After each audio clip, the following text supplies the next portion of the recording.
Welcome to our debate today on a closer look at artificial intelligence. The amount of data that we're getting out of systems is surpassing our ability to basically handle it. This panel is going to discuss that today and some of the challenges we face and whether we're really ready for artificial intelligence, as they call it. I'm joined today by Michael Ford from Aegis to my extreme left. Then we have Harald Eppinger from Koyoung. To my right, we have Robert Huber from Mentor, Siemens company. And to my extreme right, we have Ulf from Fraunhofer Institute. So, welcome, gentlemen. Nice to see you. So, yeah, I mean, let's see. Where do we start with this? John McCarthy, inventor of the programming language, ISP coined the term intelligence in 1955. There's been many articles, some of them been quite alarming from scientific and industrial icons such as Elon Musk, Bill Gates, and of course the late Stephen Hawking, saying that artificial intelligence is going to be man's doomsday. Are they right? Yeah, they are absolutely right. Okay. I'm a great fan of science fiction stories, and you know, these guys, they've kind of seen the future, in my opinion. And we need to get something straight right at the start here, because what we're talking about AI with respect to manufacturing is not the AI that you would see inside a Terminator's head, you know? That kind of AI is determined by software that's learned to think for itself and changes the parameters in a way that makes it like a human, where it's free to explore its environment. And we are not talking about that. What we are talking about is now we have created some extremely clever software based on highly detailed and accurate data. And that is used to be able to navigate our way through the mess that often becomes from manufacturing. Yeah. So, you know, instead of in the old days, we would have like planning systems that would look in advance, simulating what was going to happen months in advance. Now we have to react with Industry 4.0 in seconds or minutes to new challenges and changes that occur. And so our software that is being developed is looking at that information to see how we can augment human decision making. And some of the examples that we've seen from use of inspection data, for example, it's amazing now of how much value these kind of algorithms can add to a human decision-making process. Right. And so this is where the focus is for what is called AI right now in manufacturing. And so forget all of the problems associated with self-driving cars, whatever else. That's kind of a distraction from what we're trying to achieve within the manufacturing area and the cleverness of a lot of the machines and the software that goes with them. Okay, so it's a different type of artificial intelligence that we're using in manufacturing. Harald, I mean, a lot of leading experts are saying that debugging is still an open area of research. Is that like another way of saying we've got to get the lowest false calls? You know, these topics are bothering us since years. I would say debugging might be the wrong phrasing for this, and comparing an AOI system with AI is also not fair. I think it's a different scenario. AI will help us, yeah, to make decisions, and I fully agree what you heard before. And this process is different when you set up a machine. Debugging will be a kind of further development of the AI engines, because it's not learned enough, it's not clever enough to make a decision. So debugging is a different approach. I believe there will be steps to improve, but the engines which are implemented today, they are already clever, and there is always potential to improve. I would not say that they fail, but I think they can be better, more precise in the decision process. Right, okay. Robert, Michael actually said off stage earlier that we're actually just making smarter software at the moment. It's not artificial intelligence. What's your view on it? I absolutely agree with him. In this case, I think the artificial intelligence that people think always like the Terminator, that's not what we're doing in factory. We have the framework now to gather a lot of data, analyze them, make algorithms, make smarter decisions. And I like the term that was earlier mentioned. It's more like developed intelligence.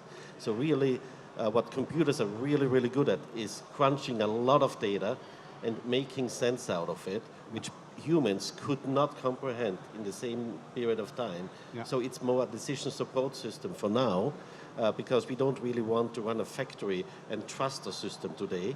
So it's more a support decision system. But at some point, when we realize it's always right what it recommends, we will allow to run it by its own. Okay. But we need to get the confidence. Yeah. I mean, this is our factory basically at the end of the day, so we need to have our responsibility to develop and ship quality product. We don't want to rely already now with something that may have some great algorithms, but some with bugs inside and make bad decisions as well. That's true. You know, and again, to Michael's point, he was saying that, you know, we trust ABS systems now and these types of things. It's just getting used to trusting more automatic decision making. Ulf, you're from the institute that invented the Industry 4.0 paranoia. In Germany, we have 72 Fraunhofer institutes. Yeah. Okay. So, yeah, maybe some of our institutes invented something like that. Okay. So are you involved with this? Yeah, we built a future packaging line on the SMT every year. So we get in touch with every newest and coolest thing like Mentor or so in our line. And in the last years, it was very difficult to get all these different machines from different companies getting together. Working. And I think the key for artificial intelligence will be usability. The interface between you and all those different technologies and processes must be an interface like a bubble fish. It's from the Three Galaxies. The thing is, you need not to know any machine in detail, but you need an interface to get to the right process parameter that you need now. Right. But so are you using a lot of Hermes standard and CFX interfaces on the smart line? We don't have that in detail because we try every year to get different companies in one line. Not like ASM or Aegis or so. They put all their own machines together. This is easy. But when you build machines together in one line in 3 days from manufacturers that did not know each other in the last year, this is a little bit a different point of view. You can ask Mentor how difficult it is to get the proper data from all of them and make the analyze of the line when you only have maybe a week or 2 weeks to get that set up. Okay. Michael, coming back to you, I mean, obviously the volume of data is incredible, and I think that one of the examples I referred to earlier was at Apex when you did the CFX thing on the show floor. It handled 500,000 messages during the course of the week. And somebody said to me, well, who's got time to filter through 500,000 messages? So we need some form of intelligence to help us do that. But your view is that this is a staged situation where we're coming to the first level. Can you maybe elaborate on that and explain what you're talking about? Yeah. If you like, the CFX standard is doing exactly what Ulf was talking about, linking and making available all of the parameters of the machine, the control of the machine, every event, every consumed material. It's reflecting the whole status of the factory. Now, that is like the fuel of a car. You know, it's like, now I've got something that's combustible, I'm going to create a combustion engine and I'm going to drive in a certain direction and achieve some kind of goal. So what we're seeing with the, more than 320 companies now as part of the CFX committee, we're seeing so many ideas coming along because throughout the history of manufacturing, certainly from the start of SMT, people always had ideas and they had wants and they would go to machine vendors and say, look, I need this, I want to do this, I think I can achieve that. And the machine vendors are saying, well, yeah, but every customer has a different kind of request, a different kind of story. It's just impractical to do that right now. Yeah. But as soon as you have the ability, without any cost, to be able to start to link openly all of these different machines, suddenly everybody has a brand new opportunity. Whether it's a software company, whether it's a guy in an IT section within a homegrown operation, everybody now has access to that information. And at Aegis, that is our approach to these standards. We want to make sure everybody has the same opportunity. Because with that opportunity, without gasoline, we're stuck, all of us, in 20 years ago, 10 years ago software. What we want to do is to look forward to the next generation of software using the incredible data that we get out of, for example, Co-Young machines. It's amazing what you can do with that data. It runs Industry 4.0 right there. But people don't appreciate that until they have access to that information. So that's what we're all about. Let me just add one comment, please, on this. Hold it very close. I think it's very important. Before, every manufacturer had a certain knowledge base, a valuable knowledge base, experience about oven, experience about pick and place processes. With this communication and intelligence, we can combine these knowledges over the machine, and that means over the whole process. And this is the major advantage we are facing now. It's a very valuable point. I mean, it's funny. Back when I started in this industry, I started actually in an academic book publishing company where we tried to capture engineers that had many years' experience in the industry and capture their information before they retired to pass it on to the next generation. And nobody reads books to the same degree as they used to now. So it's important that we're actually using this intelligence to capture some of that and retain it for the good of developing the technology. Well, that's what we're kind of seeing. The value that is now retained inside software that you get with machines, software that you buy from third parties. There is so much built up know-how and experience in there that it's the right platform to generate the next stage of solutions. So, okay, it's not on books anymore, but it's exactly the same principle. We don't want to lose that built up know-how. We want to use it for the next generation. Now, I know you're heavily involved also in standards with the Hermes standard, Harald. So how important are standards to you for being able to develop this technology to the next level? Standards are very important. Our industry seems very conservative over the years, and they are not flexible enough to get a higher sophisticated interface. And I think we have a clear need in a horizontal communication, what is delivered by Hermes, and the CFX in the vertical. So the standards helps all vendors, and doesn't matter who in the line, to be more efficient and to increase the efficiency of the machines. And I think these new standards will help to provide more maintenance, more throughput calculation. All these kind of things are based on the new standards, because we can access better the data, and the machine communication is easier. So for us, it's very important to be part of and supporting these new standards. Yeah, I agree. And another thing that standards bring along, Hubert, is the fact that your software companies are writing patches. Everybody's writing patches for equipment to work with each other all the time. Standards, in some ways, reduces the requirement for that and makes it a lot easier for everybody.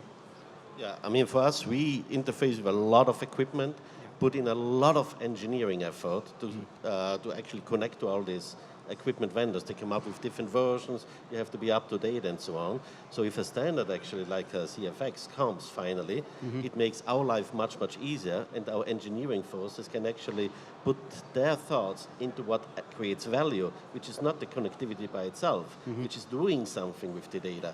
So we really welcome it, but at the same time, while there's a great hype about the CFX, reality is also there are 10,000s of equipment in the field already.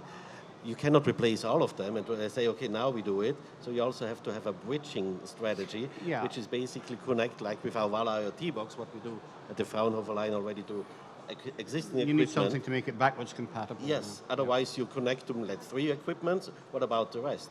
In order to do the full scope, what we are trying to do here, you have to take data from all of the data. And you have to have the framework, like on a big data analytics platform, where each customer can create their own stuff. It's not to rely on a few machine vendors to implement some development. That would be way, way too slow. So you have to have the framework with a system that connects the data, that allows each customer to put in their knowledge.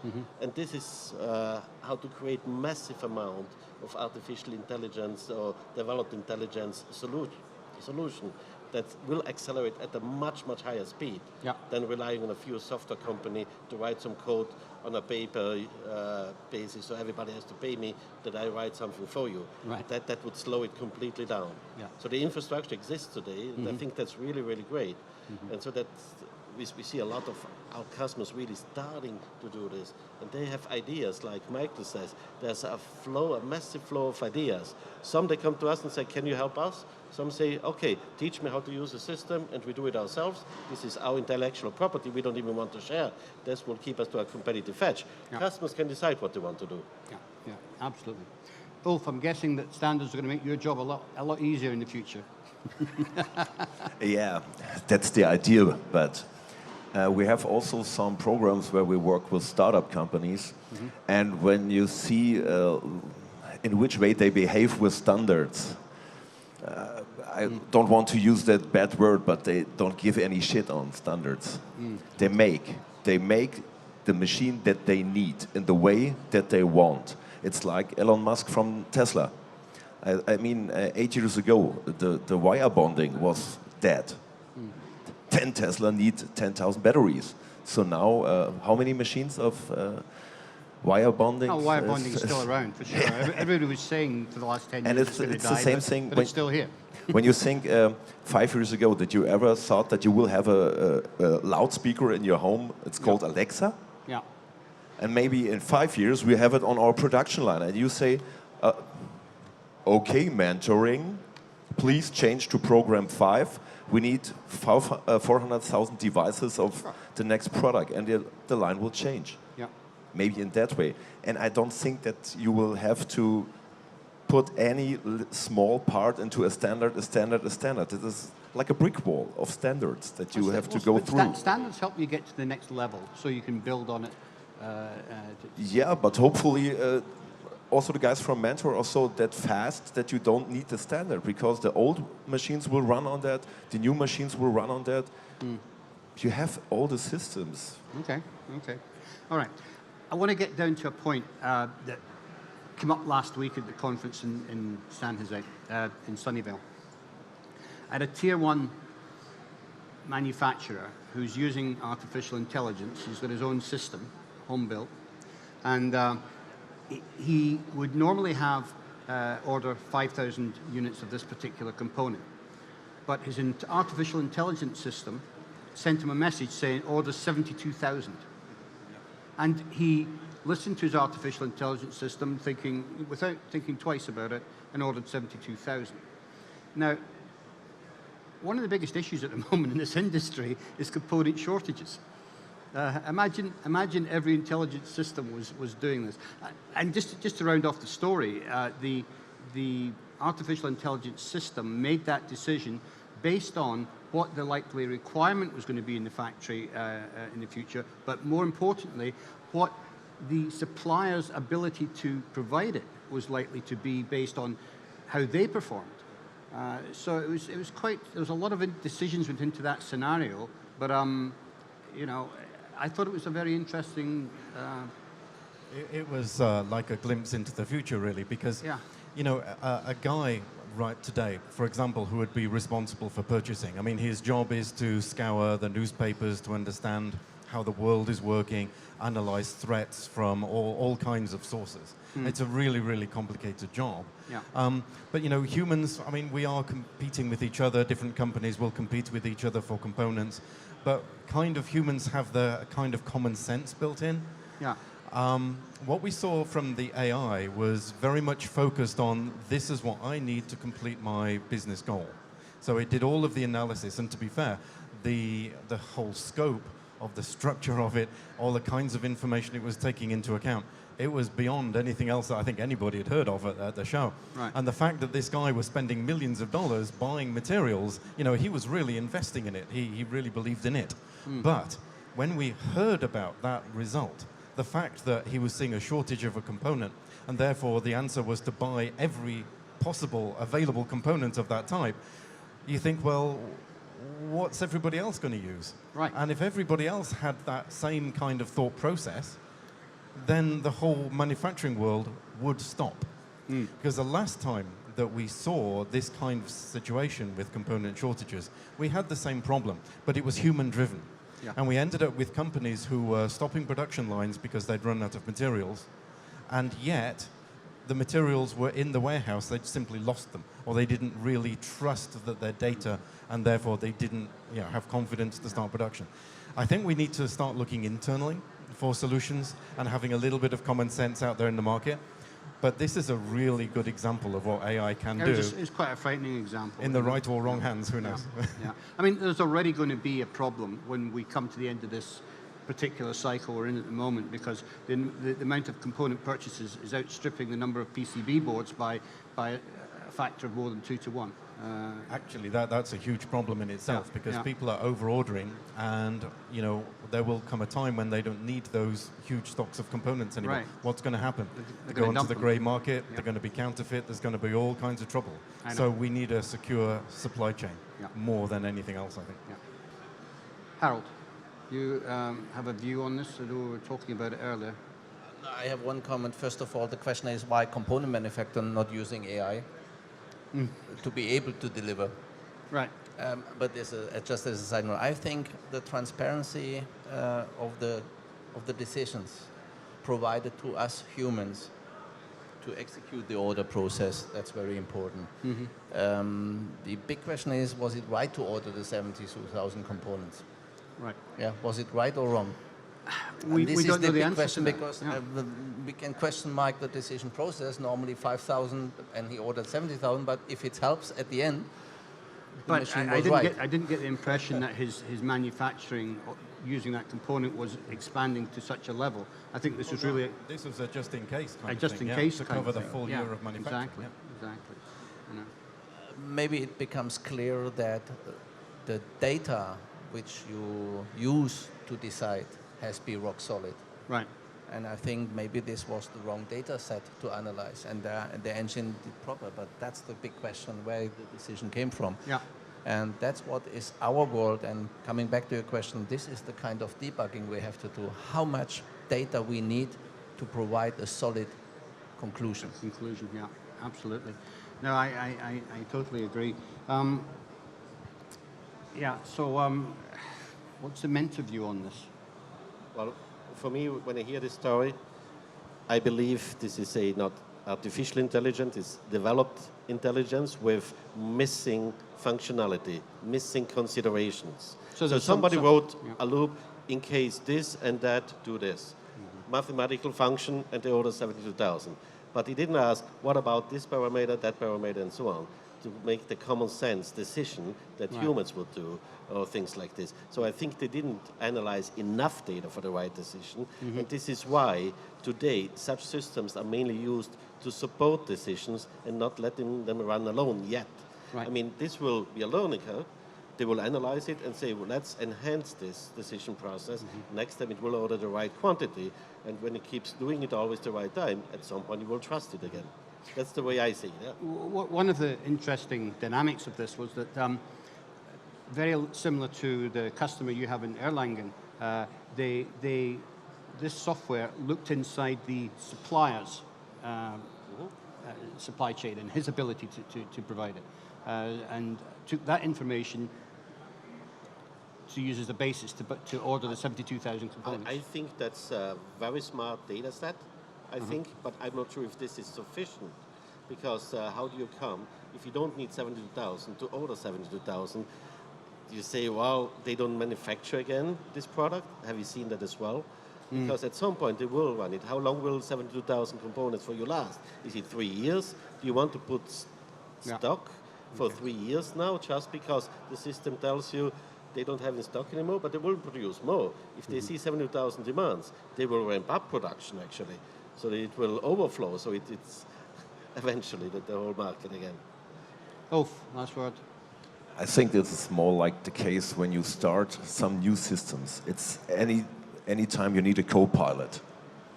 And maybe it is also with such types of software that you, in the first time, try a co-piloted system. you will not build a new aircraft and say, okay, maybe he can fly it. Yeah, just go fly alone, transatlantic, no problem. Huh? Without a co-pilot, nobody will try this. But we make a decision through software in a completely new system. Right. So it's a stage, basically, where, you know, in terms of artificial intelligence, for want of a better word, we're at nascent stages. It's more informed intelligence, you know, where we use intelligence to get the information, but we use a human to check it and verify it. Yeah. Yeah, it's like artificial intelligence needs to have a conscience. Because if a person were ordering that many materials, they would realize that it may be good for them today, right now, but it's not good for the industry going forward, because they would know that everybody's going to do the same thing and everything's going to get choked up. Yeah. So that's where the kind of human side of it comes in, the conscious side of it comes in, where we're thinking about everything. So yeah, that needs to be looked at, I think. Great. Well, we're completely running out of time. Great debate. Lots of interesting exchanges there. I want to thank my panel. Again, Michael Ford from Aegis, Harald Eppinger from Koyoung, and to my right, Robert Huber from Mentor, a Siemens company, and Ulf from Fraunhofer Institute. Thank you for joining.